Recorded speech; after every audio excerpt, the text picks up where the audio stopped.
एक बार ऐसा हुआ कि जब भरत जी चिंतन कर रहे थे, भगवान का नाम ले रहे थे, उसी वक्त एक गर्भवती मृगी वहां नदी में से जल पीने के लिए आ रही थी, जलपान करने के लिए आ रही थी। जब वे जलपान करने के लिए आ रही थी, उसी वक्त एक सिंह उस मृगी को खाने के लिए आया। और जब वह मृगी के पीछे वह सिंह भागा तो मृगनी ने बड़ी ही तेज छलांग लगाई।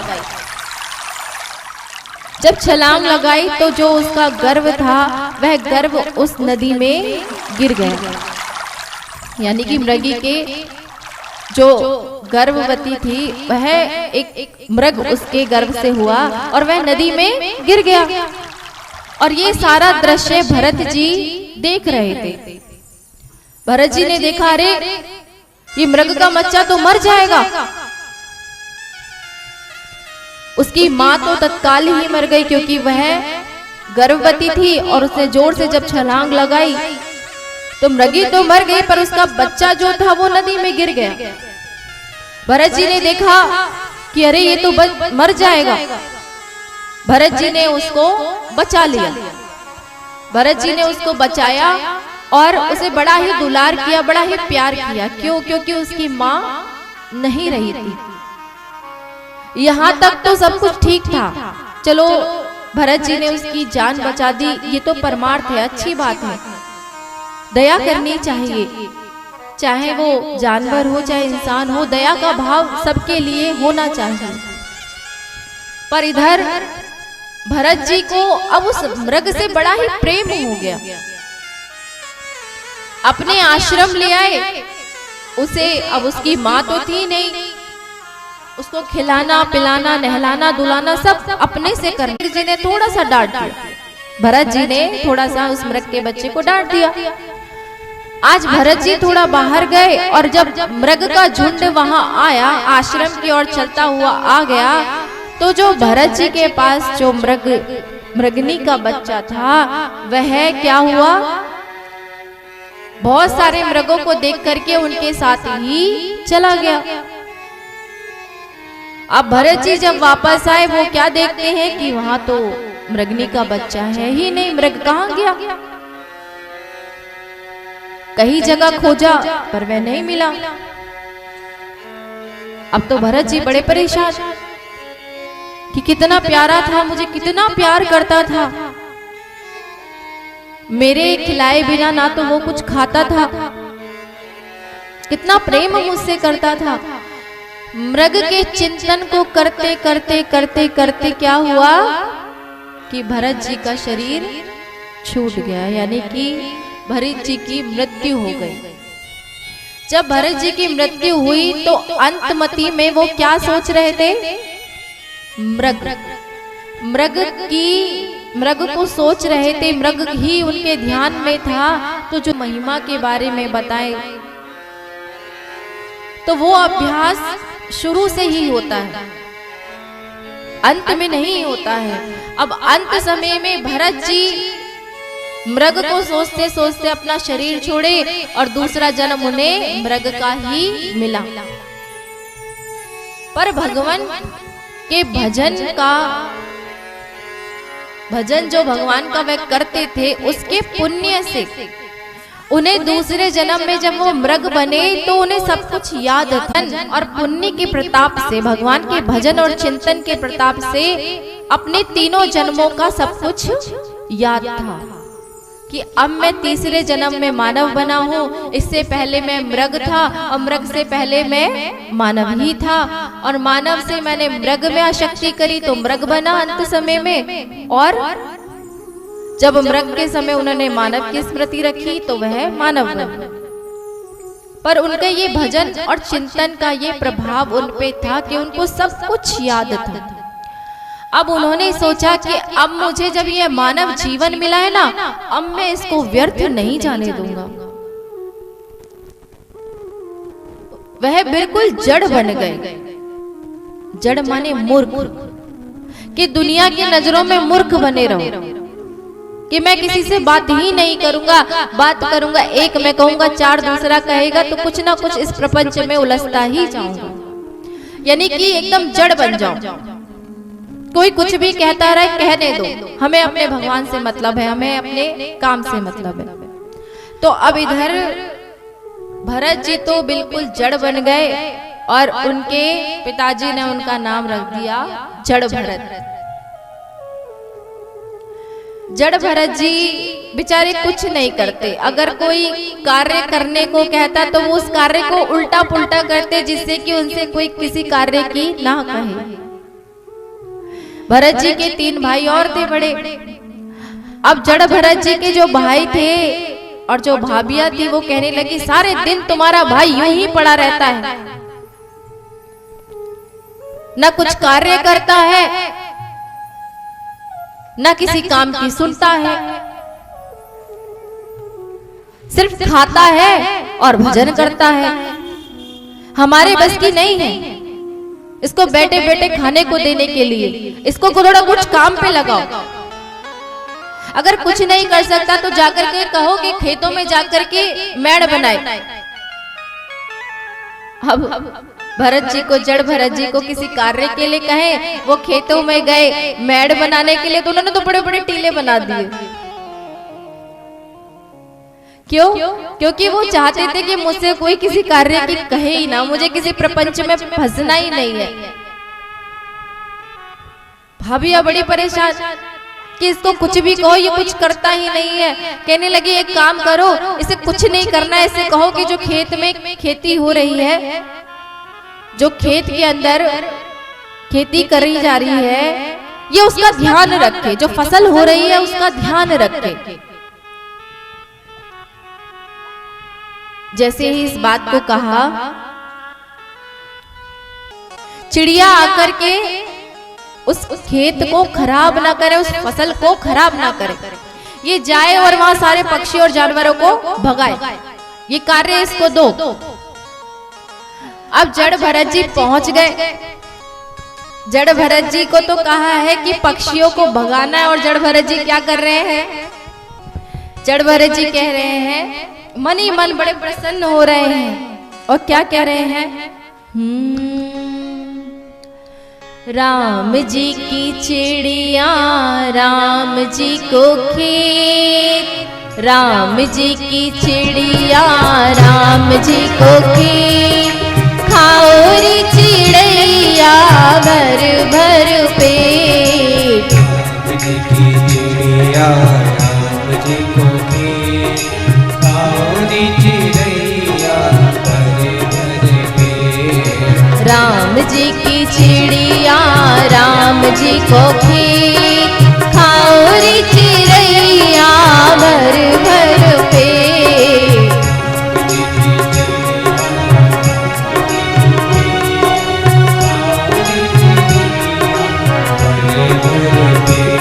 बल्कि हमारे भरत जी क्या कर रहे हैं? जो पक्षी उड़ के भी जा रहे हैं ना, उनको भी बुलाए, आओ आओ, तुम्हारा ही खेत, ये तो सब राम जी का दिया हुआ है। राम जी ने तुम्हें बनाया, राम जी ने हमें बनाया, ये सब कुछ राम जी का। आओ और आ करके अपना दाना पानी पाओ। राम जी की चिड़िया राम जी को खेत, राम जी की चिड़िया राम जी को खेत, हरि खाओ रे चिड़ैया भर भर पेट।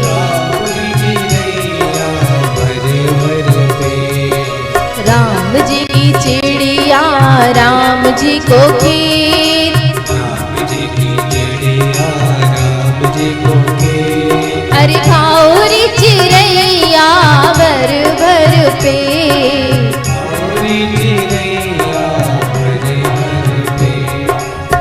अब भाभियों ने देखा, उसको भोजन पानी देने के लिए खेत में आई।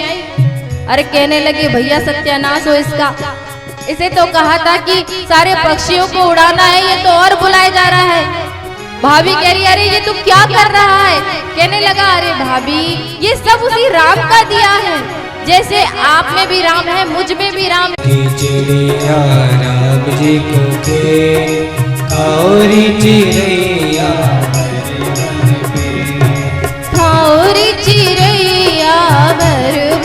पे। और चिड़ैया भर मन पे। अरे खाओ रे चिड़ैया भर भर पे। खाओ रे चिड़ैया भर भर पे। खाओ रे चिड़ैया भर भर पे। अब भाभी को बड़ा क्रोध आ गया, अपने पति को बुला के लाई और कहने लगी निकालो इसे अभी यहाँ इस घर से, या तो यही रहेगा या मैं ही रहूंगी। ना तो कुछ करता है, दिन रात खाने में ही लगा रहता है, हमारे बस की नहीं है इसके लिए भोजन बनाना, भगा रख दो इसको यहाँ से।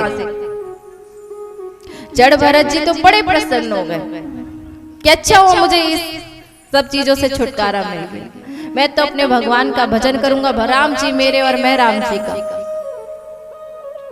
ठाकुर जी मेरे और मैं ठाकुर जी का। जड़ भरत जी चलते हैं, घर बार सब छोड़ दिया भगवान नाम में। एक बार भद्रकाली का रास्ते में मंदिर था और उस राजा को बलि चढ़ानी थी, नर बलि। तो उसने अपने सैनिकों से कहा कि जाओ कोई भी इंसान कोई भी दिखे उसे पकड़ के ले आओ। अब उन सैनिकों को कौन दिखे? जड़ भरत जी। जड़ भरत जी को पकड़ करके वो ले आए। अब जैसे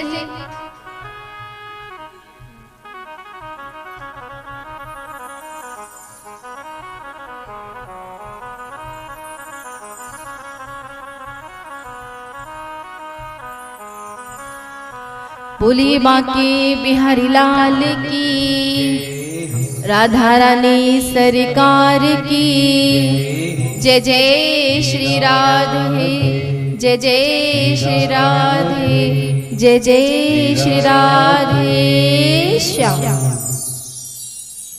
तो इधर भद्रकाली के मंदिर में उन्हें कौन दिखा? उन सैनिकों को जड़ भरत जी, हट्टे कट्टे एकदम बलिष्ठ।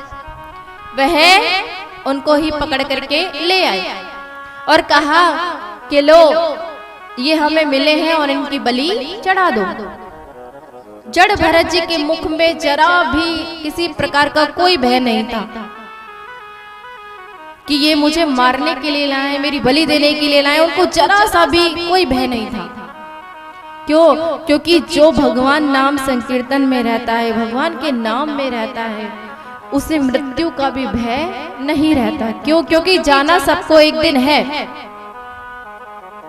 इस मृत्यु लोक में जो भी आया है उसको जाना है, ये अकालवादी सत्य है। चाहे कोई राजा हो, कोई रंक हो, फकीर हो, जो आया है वो जाएगा। राजा, रंक, फकीर, कोई सिंहासन चढ़ चला और कोई बंधा जंजीर। तो जो भी आया है वो जाएगा। पर जड़ भरत जी को मृत्यु का जरा भी भय नहीं था कि मुझे कोई मार डालेगा, मुझे यहाँ बलि के लिए लेके आया गया है। और हम लोगों को तो अगर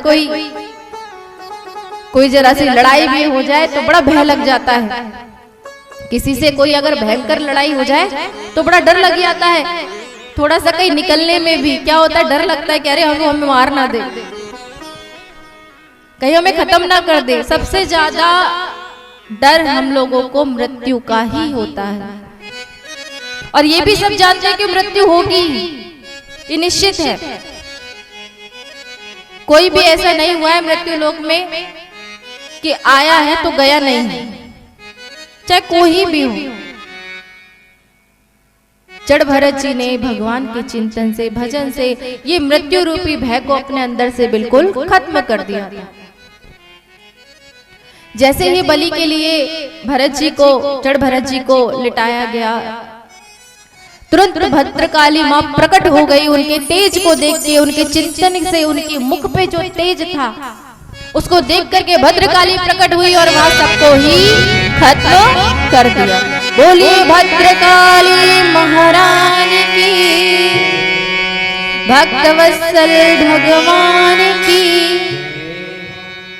इधर ना तो जड़ भरत जी को मरने का डर था और ना ही बचने की कोई खुशी थी। उन्होंने भद्रकाली मैया को प्रणाम किया और वहां से निकल गए। और आगे क्या हुआ कि रहुगण जो था वह ज्ञान प्राप्त करने के लिए कपिल जी के आश्रम जा रहा था। और काय में जा रहा था? पालकी में। पालकी में जा रहा था और 4 बोडार यानी कि कहार उस पालकी में लगे हुए थे और वो पालकी के अंदर बैठा था। अब रहुगण की पालकी जा रही है और अचानक क्या होता है कि रास्ते में जो पालकी जा रही थी उसके जो सबसे आगे जो कहार लगा हुआ था उसकी तबीयत खराब हो गई, उसे चला ही नहीं जा रहा था। रहुगण कहने लगा, अरे तुम लोगों को क्या हो गया है? इतना मरा मरा से चल रहे हो, हम कैसे पहुंचेंगे अपने गुरु के आश्रम? तब जितने और कहार थे वो कहने लगे, क्या करें महाराज, सबसे आगे जो बोडार लगा है, जो कहार लगा है, उसकी तबीयत ठीक नहीं है, वो नहीं चल पा रहा है। रहुगण ने कहा, एक काम करो कि जो कोई भी रास्ते में मिले इसे हटाओ और जो कोई भी मिले उसको पकड़ के ले आओ। और रास्ते में कौन मिल गया? जड़ भरत जी। जड़ भरत जी मिले, उनको लेकर के आए और सबसे आगे पालकी के सबसे आगे जड़ भरत जी को लगा दिया। जड़ भरत जी सबसे आगे लग गए, पर जड़ भरत जी क्या करते? पालकी लेकर के चल रहे हैं, पर इतनी दूर से ही देख लेते कोई एक चींटा आ रहा था उनकी ओर। उन्होंने क्या किया, इतनी तेज छलांग लगाई तो जो रहुगण था उसका जो सर था वो पालकी में जाके टकराया। रहुगण कहने लगा, अरे ये क्या कर रहे हो? ढंग से चलाना नहीं आता है क्या पालकी? ये किस तरह से तुम पालकी चला रहे हो? जो 3 बोडार थे वो कहने लगे, राजा ये जो नया बोडार आया ना, न जाने कैसे चलाते हैं इसको, अचानक क्या हो जाता है कि जैसे ही कुछ दिखता है तुरंत कूद पड़ता है। अब एक बार हुआ, दोबारा चलने लगे, फिर कोई जीव पैर के नीचे जैसे कोई चींटी या कोई चैटा या अन्य कोई कीड़ा मकोड़ा जैसे ही आता, जड़ भरत जी तुरंत कूद जाते और रहुगण के बार बार सर में लग जाती। रहुगण ने कहा कि मुझे इसकी मरम्मत करनी होगी, मुझे इसको ठीक करना पड़ेगा, ये ढंग से पालकी को नहीं चला रहा है। रहुगण कहने लगा कि मैं अभी आता हूं निकल के और तुम्हारी मरम्मत करता हूं, मैं तुम्हें ठीक करता हूं, मैं तुम्हें खत्म कर डालूंगा, तुम क्या कर रहे हो ये बार बार? जैसे ये कहा तो जड़ भरत जी कहने लगे, हाँ रहुगण, तुम किसको मारोगे, किसको ठीक करोगे? इस शरीर को, इस शरीर को ही तो मारोगे। ये जो आत्मा है इसको तो तुम ना छू सकते हो ना देख सकते हो। जैसे ही जड़ भरत जी ने ये कहा वो तो कहने लगा, अरे ये कौन है जो इस तरह की बातें कर रहा है? तुरंत पालकी से बाहर आया और कहने लगा, ये कैसी बातें तुम कर रहे हो? अगर आत्मा इस शरीर के अंदर है, अगर शरीर को दर्द हो रहा है तो क्या आत्मा को नहीं होता है? और एक दृष्टांत के जरिए रहुगण जड़ भरत जी से कहने लगा कि एक अग्नि का कोई चूल्हा जल रहा है, उस पर कोई बर्तन रखा है, बर्तन में पानी है, पानी उबल रहा है, आंच चल रही है, उस बर्तन को उस पर रख दिया है, बर्तन गर्म हुआ और बर्तन के अंदर पानी है, पानी खोल रहा है और पानी के अंदर हमने टंडुल डाले हुए हैं, यानी कि चावल दाल रखे हैं। जब उसमें डाल रखे हैं तो वो पकेंगे। अग्नि का प्रभाव जो है वो उस बर्तन पे जा रहा है और बर्तन जब गर्म हो रहा है तो वो पानी को गर्म कर रहा है, और जब पानी गर्म हो रहा है तो क्या हो रहा है, उसमें चावल पक रहा है। इस तरह से रहुगण जड़ भरत जी से कह रहे हैं। जड़ भरत जी कहने लगे, लगते तो हो बड़े ज्ञानी, लग रहा है संतों के साथ रह रह करके ज्ञान तो प्राप्त कर लिया है, पर ज्ञान अधूरा है। जिन चीजों की तुम तुलना आत्मा से कर रहे हो, मुझे ये बताओ, ये सब वास्तविक चीजें हैं, इन्हें तुम देख सकते हो, इन्हें छू सकते हो, स्पर्श कर सकते हो। क्या कभी आत्मा को किसी ने देखा है? आत्मा कैसी होती है? मोटी होती है, पतली होती है, काली होती है, गोरी होती है? क्या आत्मा को कोई काट सकता है, मार सकता है? किसी ने देखा है? तुम ज्ञान की बातें तो कर रहे हो, सत्संग में बैठ करके तुमने ज्ञान अर्जित कर लिया है, पर ज्ञान तुम्हारा अभी परिपूर्ण नहीं है। और जैसे ही ये बात रहुगण को जड़ भरत जी ने बड़ी ही सरलता पूर्वक समझाई कि ये जो भी कुछ होता है शरीर को होता है, आत्मा को कुछ नहीं होता है। आज शरीर छूटा, आत्मा इस घर से निकल के दूसरे शरीर में, जब तक आत्मा है तभी तक ये शरीर है। जब इतना आत्मज्ञान जड़ भरत जी ने रहुगण को दिया, तुरंत जड़ भरत जी उनके चरणों में गिर गए, उनको प्रणाम किया, समझ गए कि जो ज्ञान मैं अपने गुरुदेव से लेने जा रहा था, वो ज्ञान तो आपसे ही मुझे प्राप्त हो गया। बोलिए बांके बिहारी लाल की, राधा रानी सरकार की। कहने का भाव है कि भरत जी ने तो क्या किया, एक मृग में आसक्ति की, और एक मृग की आसक्ति की वजह से उन्हें 3 जन्म लेने पड़े। और हम जैसे मानवों का क्या होगा, जो घर घर स्नेह करते फिरते हैं। कोई अपने बालक में स्नेह कर रहा है, आसक्त हो रहा है, कोई अपनी पत्नी में आसक्त हो रहा है, कोई किसी अन्य रिश्तेदार में आसक्त है, तो कोई किसी ना किसी चीज को लेकर के आसक्त है। पर ये जितने भी रिश्ते हैं वो सब शरीर के हैं। देखिए, ऐसा नहीं है कि हम संसार में रह करके संसार को नहीं बिल्कुल ही त्याग दो, ऐसा भी नहीं है कि बाबा जी बन जाओ। तुलसी देव जी ने भी, तुलसी महाराज जो है हमारे तुलसी गोस्वामी जी, तुलसीदास जी ने भी कहा है कि गृहस्थ जीवन सबसे बड़ा बनाया गया है।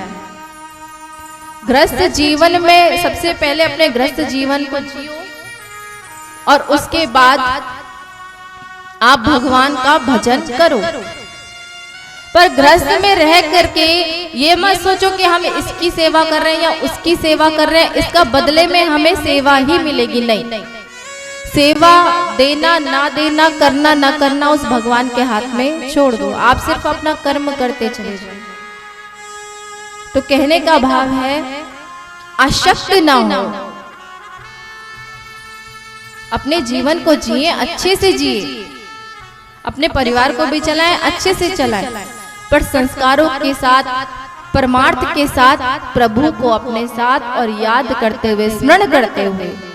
बोलिए भक्तवत्सल भगवान की, राधा रानी सरकार की। जय जय श्री राधे, जय जय श्री राधे, जय जय श्री राधे श्याम।